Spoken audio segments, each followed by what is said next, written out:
मस्त मोकळी अशी चिकन बिर्याणी करूयात, तीही कुकरमध्ये.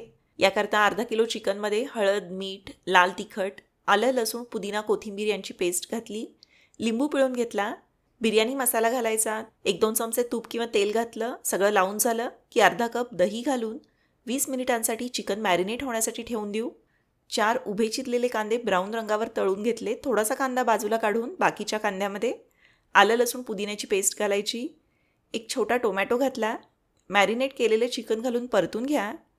15 मिनिटं झाकण ठेवून चिकन शिजवून घेतलं की अख्ख्या बासमती तांदळाचा भात वरून असा घालायचा. सविस्तर रेसिपी टिप्ससहित मराठी किचन यूट्यूब चॅनलवर तुम्हाला पाहायला मिळेल. छान असं लेअरिंग करून घेतलं.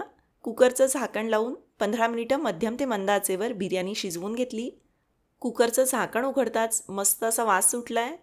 आपली छान मोकळी दमदार अशी चिकन बिर्याणी तयार झाली.